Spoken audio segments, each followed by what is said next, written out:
What's goody in the hoodie Blackwell family?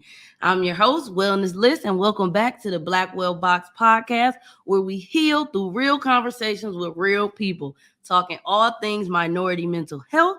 And today, the topic on the table is success and esteem. Okay, y'all, that's what we're talking about. But before we get into that, make sure that you are following the Blackwell Box on all platforms, Blackwell_box at Twitter and Instagram, and the Blackwell Box on everywhere else. And I got to shout this out because I just realized this the other day. If you have Alexa, go ahead and tell Alexa, hey, Alexa, play the Blackwell Box podcast. That's the easiest way to stream. You ain't got to type or nothing, okay? So there's no excuses now. There's no excuses. All right, make sure you're following me at wellness.liss on Instagram. And without further ado, today we have a very, very special guest in here. Okay, somebody I have known for years. So because we are talking about success and esteem, I'm going to bring on one of the most successful people I know, okay? And we about to have a real conversation. I'm about to bring her right now. Hold on. Bam, what's good? All right, we got Lace by Lens in the building. Okay, CEO of Mogul Fit Mogul. Mogul Fit, yes. You had it right the first time. Never doubt yourself. Look at that. Learning lessons already. So if you need your lace front done, if you need some clothes while you're working out, she got you. All right, go ahead and shout out your Instagram social handles real quick. Hey everyone. So for my hair Instagram is laceby.lens. And then for my women's activewear line, it is Mogul Fit on Instagram. Mogul Fit, women's activewear. Yes. All right. So we about to get right into it. Today we are talking about esteem. We are talking about success. So for the people that do not know, we are all born with 5 basic needs. This is straight up psychology. One of them is the need to be successful and to have power. So not necessarily like we want to control other people, but we all have a natural need to be good at something, to learn something, to impact the world. Okay. So that is what we're about to get into today. So the first question, we're going to jump right in. What does success mean to you? So you want me to go first? Yeah. Okay. Well, I feel like for me, success looks like breaking generational curses. So right now, that's the process that I'm in right now. I want to create generational wealth for my family, for my future kids, and then also break generational curses that's been placed on my family versus like having my own business, being an entrepreneur. And those are the 2 things I've already broken so far. Like I am the first entrepreneur in my family, and I am going to be the first millionaire in my family, speaking it into existence right now. Period. And so that's what success looks like for me. And then just ultimately being happy, because I don't want to get in the space where success takes over and I forget how I got there or the reason why I'm still doing it. I like that. I like that piece about being happy, because I think a lot of times when we think about success, we think about money or career wise, but we also have to think about our personal success, like spiritually, mentally, emotionally, like all those areas. So my next question is, For sure. So do you consider yourself successful where you are right now in life? Yes, for my age, I definitely think that I am successful. However, is no cap to a level of success. So right now, the goals that I have written down, I have accomplished, I'm successful in that aspect. But overall, I'm still working towards becoming successful. Like I'm still on my ladder, getting to my level of success. Okay, headed to the top. Headed to All the right. top. So that you kind of putting me right on to the next question. You was looking at my notes or something? No. Great minds think alike. Period. So what drives you to continue to expand your impact and your success, even after, like you said, already for your age, being so successful? For me, it's very personal and sentimental. It's my grandmother. I lost my grandmother a few years ago, and before she passed, I will always tell her my ideas. Like, she knew I wanted to be a hairstylist, she knew I wanted to own a salon. So everything is rooted from that, even down to my name, the meaning of my name. Just what motivates me and drives me, even when I don't want to keep going, it's the promise I made to her, and nothing else really. Like, that's what pushes me. Also, I have younger cousins that look up to me, even older cousins that may look up to me. I just know that people are constantly looking at me, and even peers that you may not think that they're paying attention to you. You may think that your work's not getting out there, or for instance, my business isn't getting out there, and then I'll see invoice from someone that's purchasing from me, or someone that's booking an appointment with me. So knowing that your work is still being pushed out there, even when you feel like it's not. Okay. Okay. So let's talk a little bit about your personal career journey. You already kind of talked about your grandma, how she impacted you. So what do you feel like really set it off and turned up your entrepreneurial career journey? So I'll start with high school. From the very beginning, I knew that I wanted to be a hairstylist. It was no doubt about that. Um, but I had a lot of pressure from my family to still go to college. And I feel that, looking back, I feel like I should have been more confident in myself to say, hey, this is not what I want to do. But instead, I still went to college anyway. I don't get me wrong, it was a great experience. I met a lot of people. However, once my grandmother passed, I did not have the drive to keep staying in college. I already didn't want to be there. And then losing someone that was on my side and knew that I didn't want to be there, it was just like, I hate it here. On top of that, I went to a PWI, and I was the only Black female in all of my classes. So that right there, it was already a stigma when I walked in the room. Even if it wasn't a stigma, it felt that way. And so my last semester of college, I dropped out.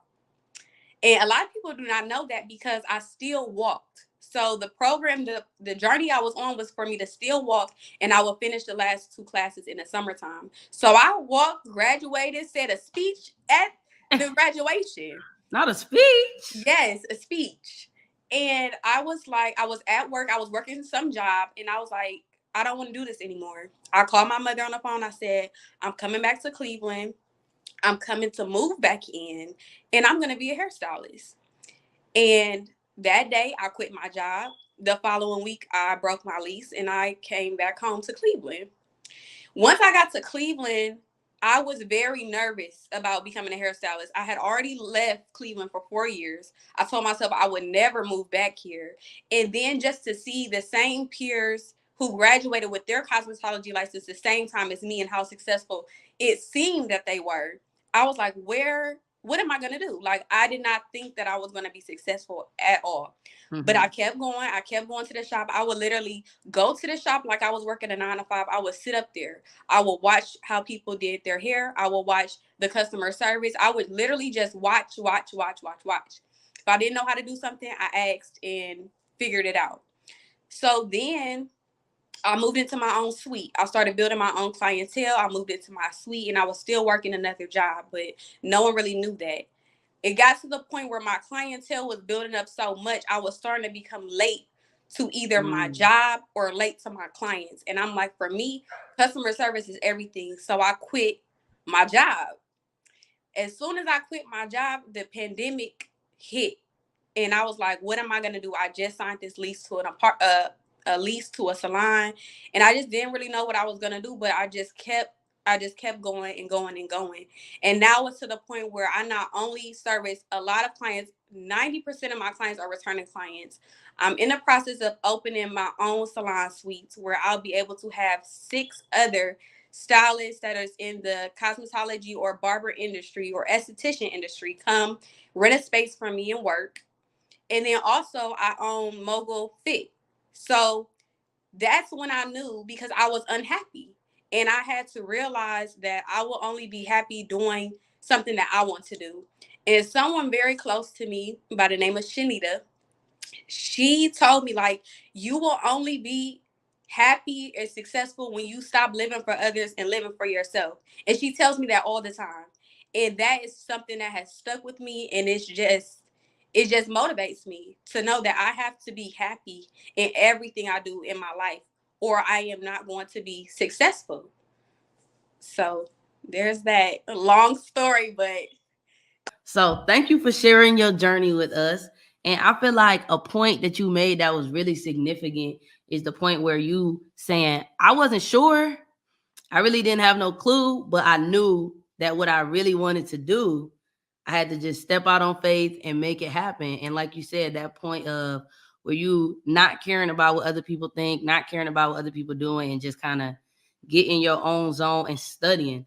For me, that's one thing that I'm learning right now. Like I'm so ready to take off all of these ideas I got. I'm so ready to start my own therapy business here and do this and do that. But I'm really in the season of like, I actually had to be. God just made me be in the season to really sit down and learn, like you said, not being so proud or so in a rush to be successful that we jump into things that we're not ready for, quitting the job and just being like, okay, I'm gonna do this full time right here, right now, and hmm so I feel like that piece is really significant. So the next one, like you said, it was a lot of pressure from your family. Like me, when I went to college, like I honestly didn't want to go. I didn't know. I was like, I know I like to talk to people, but school again. But my family always made me feel like I had to go. You got to go to college. Like, what else you gonna do? And hmm so the question is, how does the pressure, that pressure to be great, to be the best, to be the one that other people put on you and that we put on ourselves, how does that affect your mental health? it affects it a lot, to be honest. It weighs on me heavily. And I feel like in the past I did go to therapy, because that's also something a lot of people our age do not go to therapy unless something drastic happened to them. And for me, that just wasn't the case. I just knew that I needed to talk to someone that wasn't my peer, because friends agree with you all the time. And then two, talk to someone that was their profession. Like they knew Mm-hmm. how to maneuver, how to guide me through whatever I was going through. And then also my faith. I had to regroup my faith in God, because it was lacking. To be honest with you, it was like, I know I'm going to do this. This is what I'm going to do. And no one's going to stop me. And I had to Mm-hmm. stop and say, like, hey, God gave you the ability to even do hair. Like if something happens to your hand, you no longer get to fulfill your dreams. And so that is kind of like what helps with my mental health, and also journaling. Journaling. I don't know how many journals I have. I start, stop, go back to Mm-hmm. whatever it is. I have to do that. And then also working out. Sometimes people work out to lose weight or stay fit, but for me, if I don't work out, my mental is all over the place. I'm angry with people. I'm very short tempered with people that's close to me. So that's like my outlet to release any pressure or anxiety that I'm dealing with. So that's pretty much how I cope with my mental health. Okay. I feel like that is a piece that, like you said, a lot of people, and actually even in the profession, like we would literally call them unicorns. Like you don't see them often. People who come, especially like our age range, that come to therapy not because they on probation and they gotta come, not because something really drastic happens, but that preventative piece of coming to therapy before it gets to the point where you at rock bottom. And I know for me, like you said, journaling, that was one that really helped me. Like when I was in undergrad going through a really dark time, that was when I started journaling. And I always thought, like, what is the point of writing in a little book that I ain't gonna go back and read? Ain't nobody gonna see this shit. Like, if somebody find it, I'm be embarrassed. But I, Mm-hmm. I just tried it and it was a bop because at that time, especially in undergrad, I didn't really have a lot of friends. The relationship that I was in, she was low key like, and Mm-hmm. as a therapist, I probably shouldn't say that people are crazy, but she was crazy. Yeah. Sometimes you gotta call So it how you see it. yeah, so I isolated from a lot of people, and so I didn't have a lot of people to talk to. And so journaling was really crazy. I'm trying to get to the point where working out is self care. I was just telling Kennedy in the last episode, like I would love to. He said the same thing. I want to go to the gym and feel great. It just is never a bop. I really think that it's like in my own head though, because I have asthma. I go in there automatically thinking like before I do anything. If I'm doing like anything, if I'm looking at a treadmill, I'm done. Like, Just so, take it slow. I don't even touch the treadmill. Get on a stairmaster, lift weights, walk if you need to. Just try it. 2022, you're gonna try going to the gym, and you're woo, gonna let me know how it is, and you know I'm gonna text you I or know. Instagram message you. I know. We got an apartment with a gym in it specifically because every year, of course, the goal is to work out more. You know what I'm saying? But we You just move. gotta I stay mean, motivated. I'm trying to get myself into a yoga class. That's my goal for this year, to take Oh, at least one yoga class, because I feel like that's movement that won't make me anxious or nervous about. for sure, for sure. And that's So probably gonna relax you too, like with your crazy work schedule and the things you have to deal with at work. That's definitely something that will calm you, center you. So I think for you should sure. definitely try yoga. It's nice. It's a place in Atlanta. They got naked yoga, yo. I don't know. I might have to Okay, try. now wait a They second. got naked yoga, We and working our way up. I might have to bust a stretch with my booty out. I don't know. He We be working making our me way want up now. You jumping the gun. to just, shoot for the stars. If I'm already gonna be uncomfortable, might as well just be Oh booty butt God. naked. You know me. So okay. So we already talked about it a little bit because I also went to a PWI, and being that minority, you already walk into the room. In life, a lot of spaces we walk into a room, we the only black and brown people, or there's not a lot of us. And the same when you go to a PWI. Hmm. So my question is, how has being a black woman helped and hurt your success? I say help my success because I'm trying to be I'm trying to set an example. I'm trying to set an example. I'm trying to set the standard. I'm trying to show what it's like to be a young black entrepreneur, basically without a background of a family member or a parent who's an entrepreneur, just strictly like how another black woman or male can do the exact same thing that I'm doing as well. And so I feel like that's how it's powered me and made me feel powerful. But I feel like as far as hindering me, I would say when I was opening my salon, because I would meet these building commissioners, or I'll meet these people who have to give me permits and all of that. And if they come in, they look at you like, you don't know this, or like, it's just a look Yeah. that they give. And, or they'll try to talk in a certain language as if like you're not able to catch on. And I'm just like, wait a second.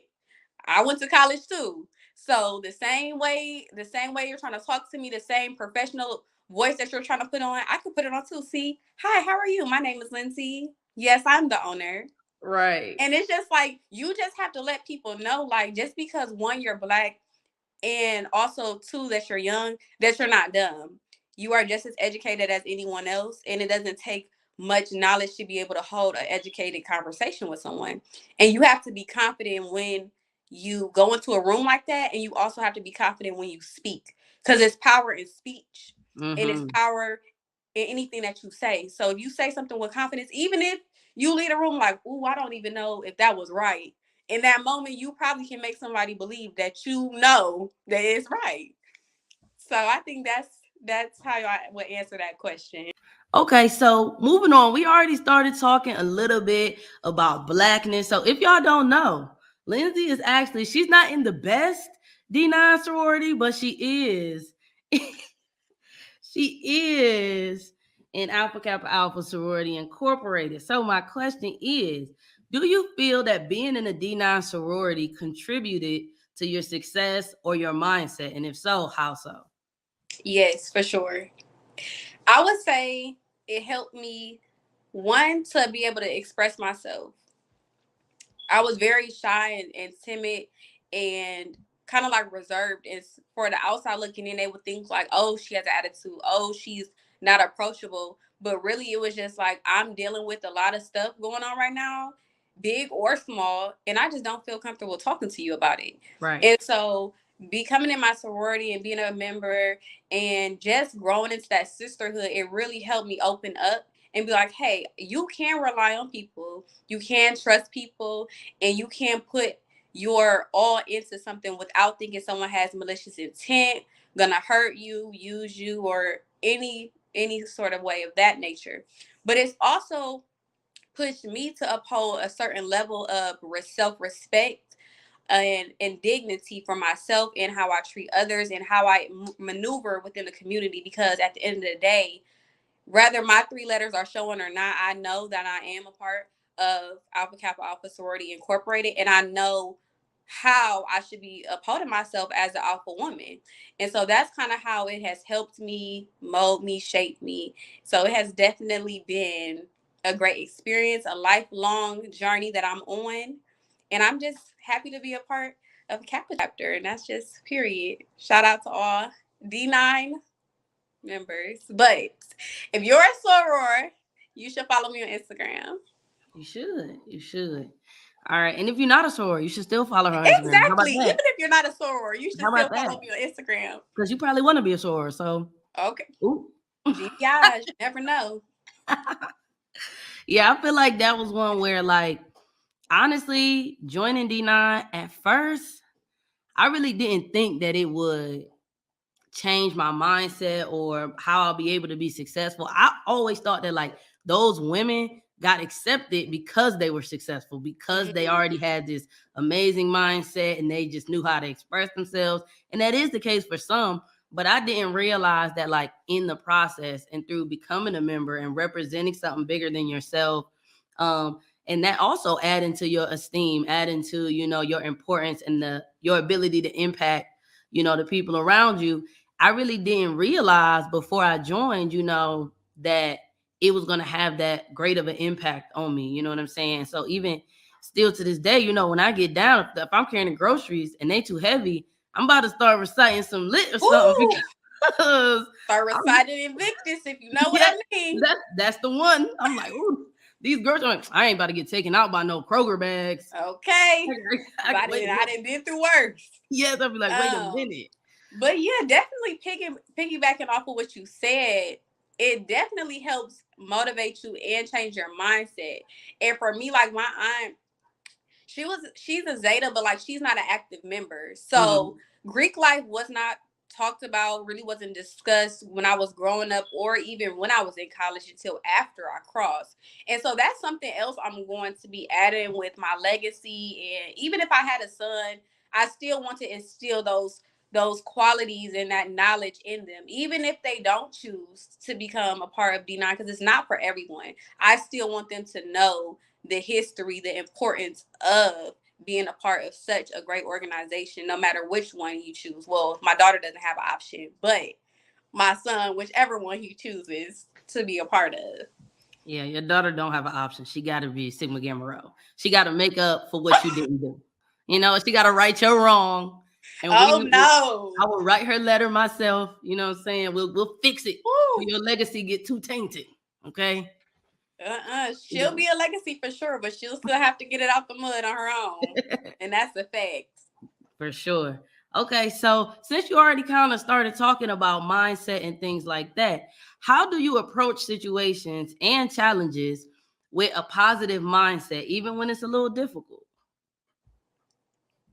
I have to take a step back. That's Mm. all I can say, because sometimes I feel my old self coming back where I just say anything, speak anything, or just say whatever's on my mind. Sometimes I'm starting to realize as I become an adult, you can say what's on your mind, but it's best that you think before you say things. Like as parents, they will always say, think before you speak, think before. And I never really understood that until I became an adult. But I really have to think about the things that I'm going to say and approach it with a positive look or a positive outlet. But don't get me wrong, I still get stressed out. I still don't mind putting anyone in their place if I feel disrespected. But I do go back and I say, you know what, that was kind of harsh. Maybe this is what I meant when I was saying that. Or I'll just say, I'm not gonna speak on it right now because I want to get my thoughts together. So those are the three routes I typically do. Say positive off jump, say nothing at first and just say like I just need some time. Or sometimes occasionally it may slip out the wrong way, but I do correct my wrongs, because everybody said sometimes anyone can say anything off impulse or just their first impression until they go back and say, you know what, I probably shouldn't have said that.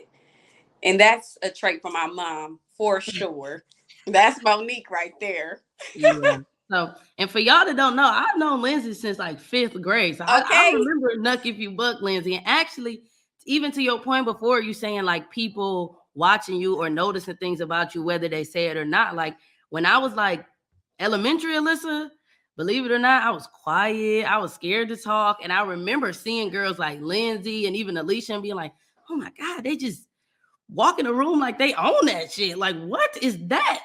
Like, how Oh do like gosh. I didn't know anything about that. And I'm just looking like, wow, like I'm about to talk to that girl on the bus because she just told y'all, no, you can't sit next to her in choir class. And she was not scared. And back then in fifth grade, I would just go home and cry and be like, oh my God, that person sat next to me and they smell like booty. But Lindsay just tell you like, you can't sit here. So to that point, there is definitely a balance between, expressing yourself and it's like always like how you said, is always somebody watching, whether they say it or not. This actually probably my first time saying it out loud.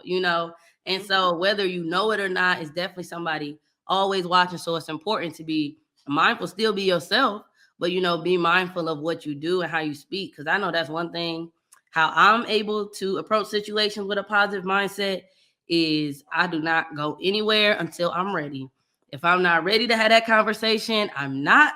If I'm not ready to go to that event, I'm not, because I don't want to half-ass do nothing. I don't want to say or do something. I'm going to have to turn back around and say, oh, I'm sorry. I didn't mean it, X, Y, and Z. So I kind of go into things like if it feels challenging or if I feel unsure about it, I always am like very slow to speak when it's something serious. Like I'll be like, let me marinate on that a little bit more so that when I come, I know I'm coming correct, especially since as of late, branding myself as, a wellness professional, as somebody that, is oriented towards positivity. I realized that, I'm not perfect and I don't ever try to present as that, but I understand that I'm modeling behavior that I want people, to see and to learn from. So I always, personally and professionally, somebody come to me with something that's negative, or I'll be like, I'm not ready to have that conversation.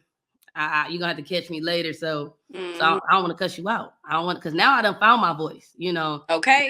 Now I'm Nuck If You Buck Liss. You know what I'm saying?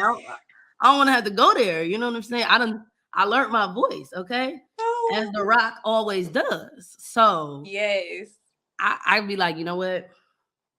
Zip.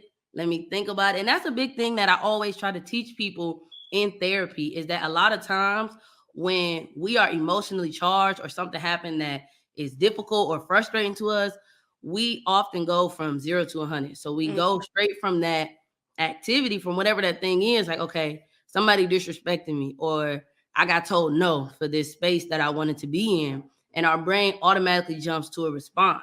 And so I always work with people trying to let them know that, like, you do have a choice. You can slow things down.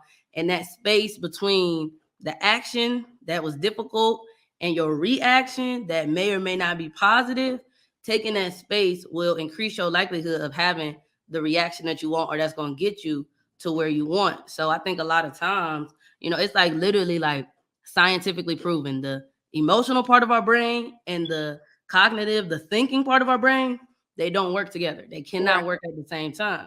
So if you distraught or upset, with a difficult situation, I always try to tell people, just like to your point, take a step back, think about it, marinate on it. Because once you do it, you can't take it back. You can't go back and say sorry, but the damage is still done. That's definitely true. And even my mother now, she'll say everything doesn't need a response. And I'm like, well, what do you mean? Like, I don't want people to walk all over me. I don't want to be just quiet or shut out. And it's just like, I'm starting to learn that. I'm starting to see that everything doesn't need a response. I don't always have to prove myself. I don't always have to give a response to something that may or may not be true.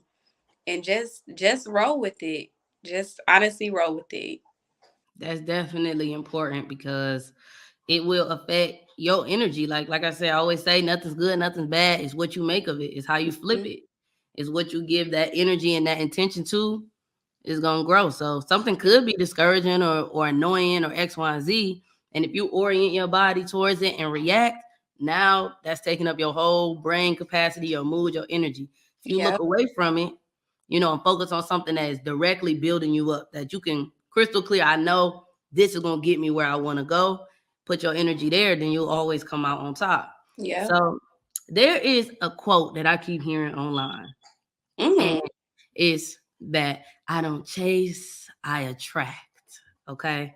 And Okay. every time I hear it, I am a little bit on the fence about it. I'm a little bit on the fence about it because, especially since moving to Atlanta, there's this big hustle culture.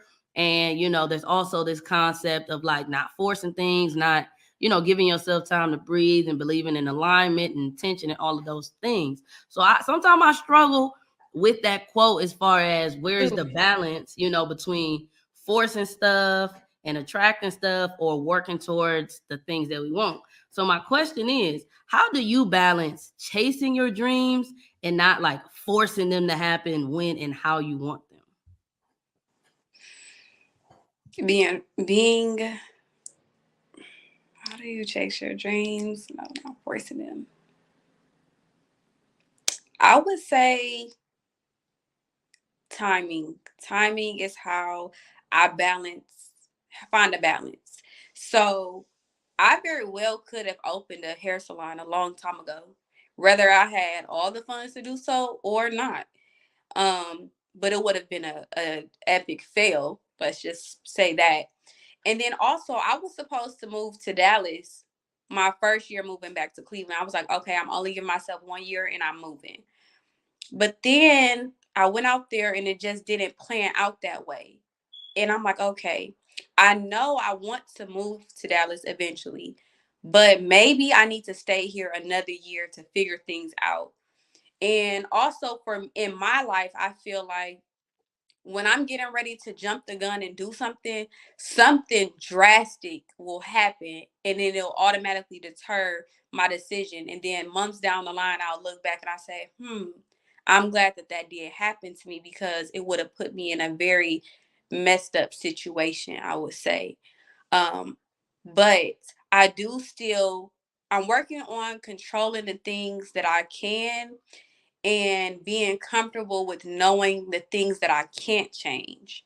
And so that's the kind of like, that's not the quote verbatim, but that's kind of like what I've been dealing with lately, Mm-hmm. or looking at things from that perspective. Like, okay, I can continue to promote on Instagram. I can continue to hashtag Dallas or Charlotte, and I can continue to do my very best. But also knowing that if the opportunity presented itself, then okay, take that leap and Right. don't just do it. Even with my salon a year ago, I wanted to open this place and it was rented to someone else. Mm-hmm. A whole year later, that person then got evicted.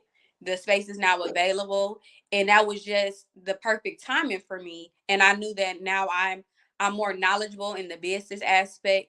So basically, for me right now, what I'm doing is I'm studying. I'm studying. I'm taking my time. I'm learning new things. I'm preparing myself for that opportunity. So basically, I just feel like right now on outside of the door for like my dreams, for my destiny, for my career. I'm outside of that door and I'm just waiting and waiting and waiting. I'm doing whatever I can while I'm outside that door. So when it does open, I'm ready. Like I'm knowledgeable about what I'm going to do. I have a for sure vision on what I want it to look like and what I don't want it to look like. I have a for sure contacts for the things that I need, the people I'm going to need to be in contact with. Mm-hmm. So that's basically like what I'm doing right now in my season. I'm preparing myself. And I feel like that's very important because sometimes when people chase something or when people jump into something, they jump into it without having any knowledge or background or any research done. And it's just like, how can you do something and say that you're ready to do it if you don't even know the things that's going to come with it? So I think that's kind Right. of like what I'm doing right now. I'm preparing myself mentally, physically, financially for that time when my door is going to be open. And it's like, okay, Lindsay, now it's time to make the next step. Now it's time to make that big move out of the state. Because my biggest thing for me, once I leave Cleveland, I am not coming back to Cleveland. I'm Yeah, not moving yeah. back in with my parents. I'm not moving to another apartment in Cleveland. Once it's my time, it's my time. So right now, I'm just in my season of figuring it out in Cleveland. So when I leave, it's no turning back. I may see y'all on the holidays, but Lindsay is not gonna be an Ohio resident. Right. So that's Okay. how I would answer it.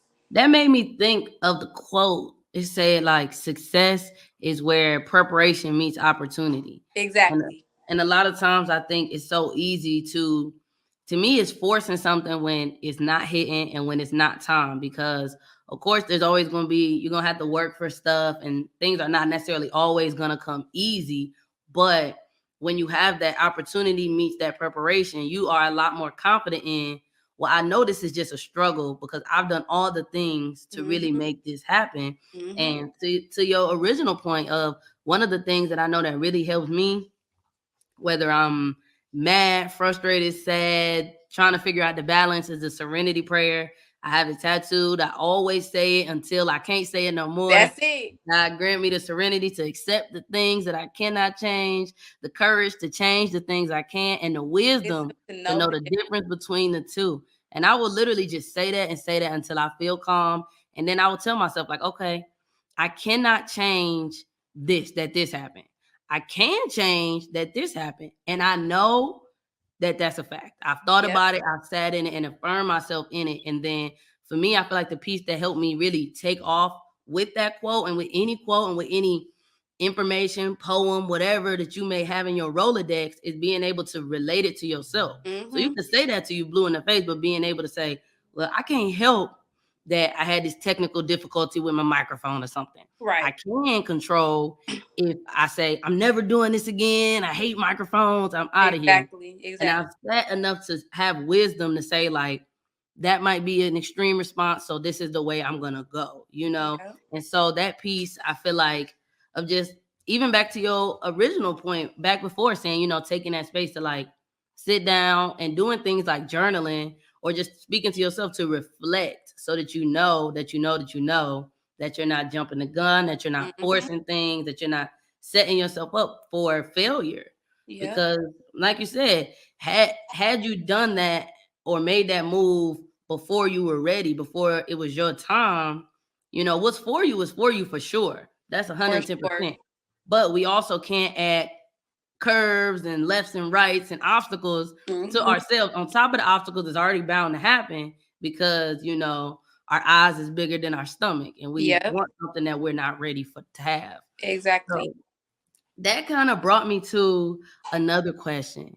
So when you said that there was a time where you thought that you was like, okay, I know that this is what I want to do, but I know I'm like, I want to move out of state, but I'm not exactly ready. I feel like since we're in the Blackwell box talking black shit, one of the things that I've noticed that I'm definitely 100%, I don't want to say a victim of, but whatever, I have done it, is the stereotype in the black community mainly that like once you leave the house, you can't go back. Or once you turn 18, you gotta go off and be successful and get out the house. Versus there are other cultures that are like, stay as long as you need Right. to, stay forever, And so what are your thoughts on that stereotype of like in the black community, like when you turn 18, you gotta go and never look back?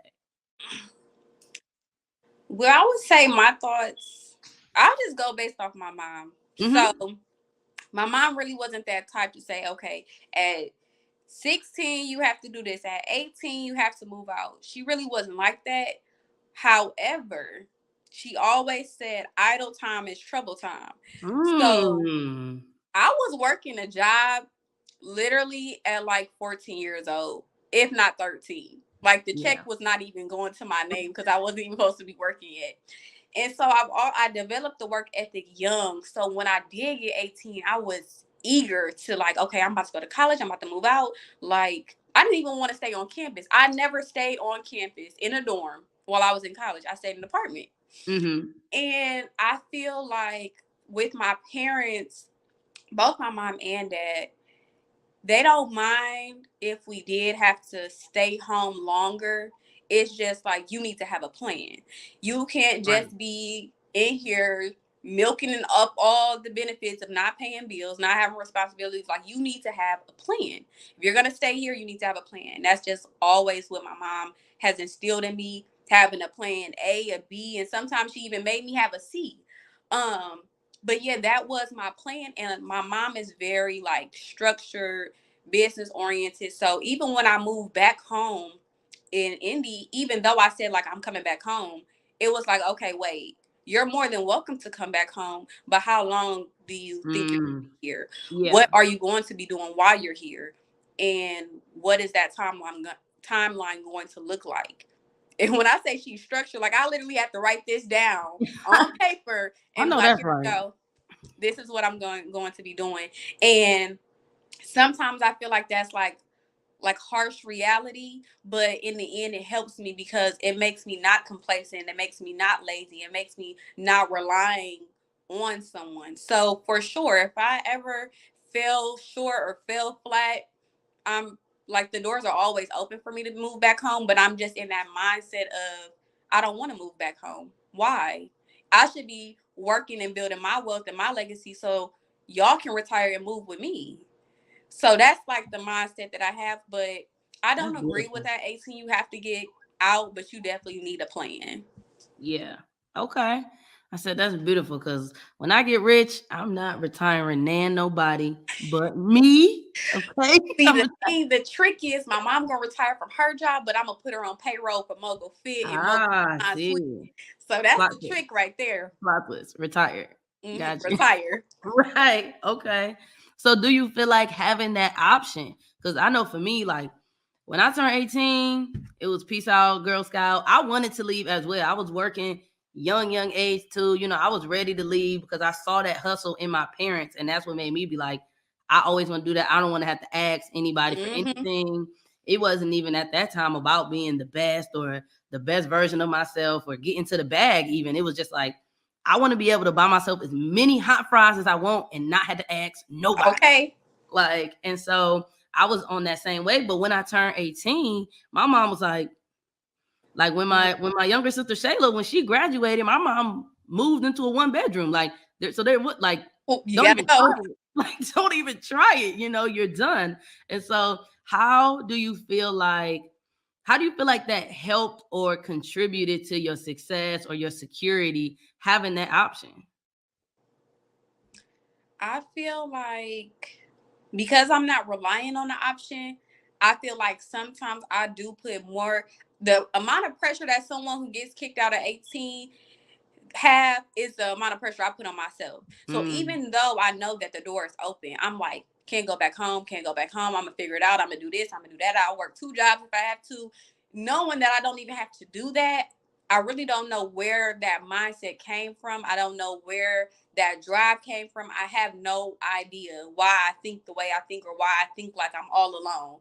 Even even in relationships, I have a very hard time relying on mm-hmm. someone or depending on someone or trusting someone, and I'm starting to realize that it is okay to do that.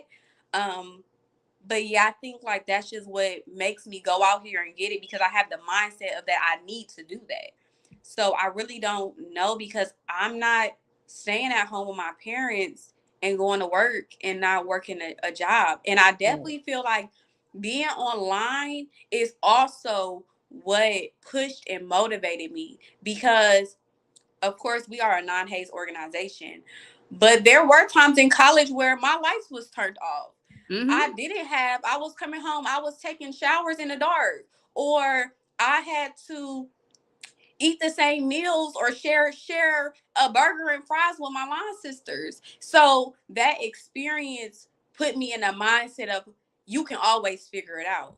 You can Right. always go out here and hustle. You can always go not hustle, but you can always go out here and get a job. You can always thug it out until you are back to where you need to be. It's always a way. And so because I went through that experience and I already had that mindset before I went through that experience, it's like you got to figure it out one way or another. But worst Right. case scenario, you can go back, but you should figure it out so you don't have to go back. Right. And I feel like just from my personal and professional experience, like that is a phenomenon that I see more than not in African American women. Like, whether we have options or not, it's kind of like I have those options, but I want to get it on my own. I Mhm. have to support myself. And I feel like for me, like I said, it came from I saw both my parents hustle and all that, but I always heard my mom be like, ain't nobody gonna give me nothing. And my dad's favorite line is two type of people, givers and takers. What type of person are you? So from a very young age, like I was like, okay, these niggas working like crazy. They get into their own bag. It may not be perfect. We definitely for sure ain't rich, Mhm. but I seen that and it helped me to kind of just say, okay, I don't want to have to ask nobody. I don't want to be a taker. And so I feel like that it's important for people to hear, that there are Black families who are like, yes, you can come home, and that doesn't necessarily cripple or hinder that the kid's growth, because I think that there's an incorrect notion that if we let kids come back or if we don't push them out of the nest at 18, that they will get complacent, that they will be lazy. And sometimes that's the case, but I think it's important for Black and brown families to remember that that's not always the notion. It's like you said, that mindset piece. Where do you want to go? What have you been through? And one of the things for me that turned it up even more, like you said, college was a different type of on your own. It was like I thought I was a hustler. I thought I could figure it out, but college really teaches you to be resourceful at the very least. And so it is. And I always tell people, I don't never encourage everybody to go to college or get a degree, but if you could slide in a free semester, you will learn so much about life. If you Yes, could get a scholarship and just take an English class or something, just the college experience in general, being out on your own, having to figure it out, having all of this freedom, no matter how everybody know me. My mama, she ain't care. Our house was a party house, so I had freedom we since was I was kicking it. right. So it wasn't even about, but that was still a whole nother level of freedom. It was like, it's not that I'm allowed to have guests over.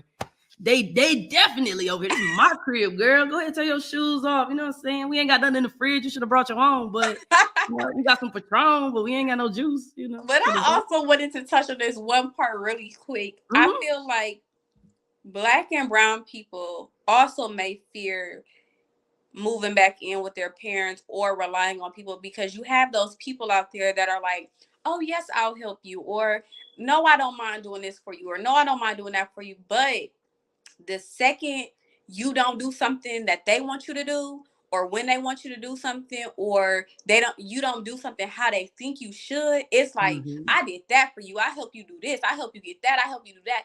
And I feel like, especially for me, I have such a strong like attitude or demeanor about that. I hate that. It's Yeah. like, do it because you want to, not because you want to have something to say if I don't do something you don't like, or if I don't do it exactly how you say you want me to do it.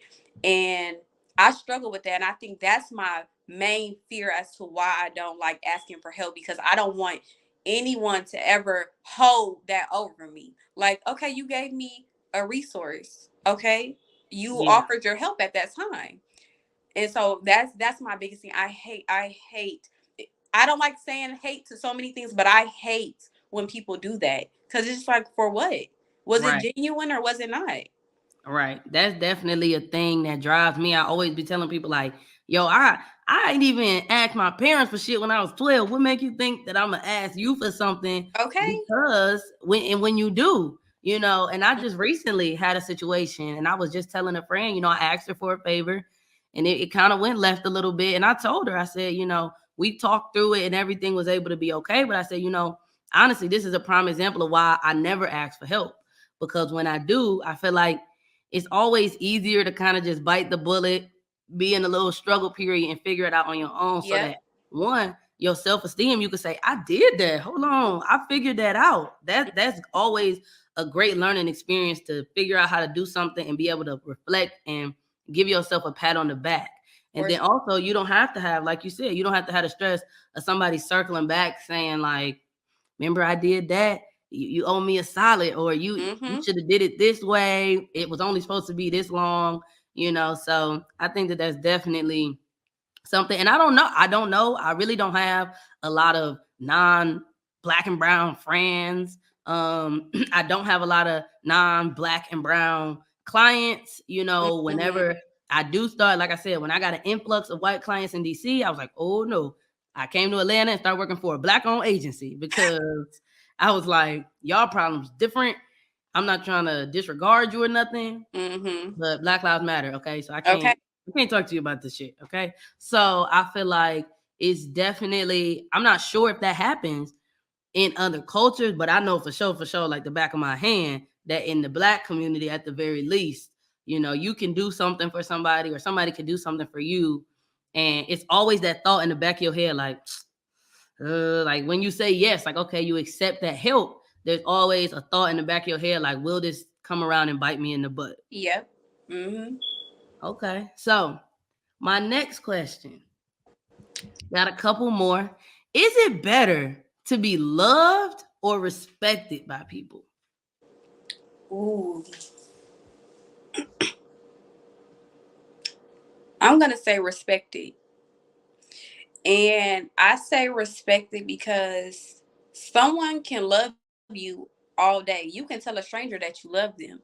But respect is constantly demonstrated. How you talk to someone, how you act when that person is around and when they're not around, how you look at that person, how you treat the person, how you value the person.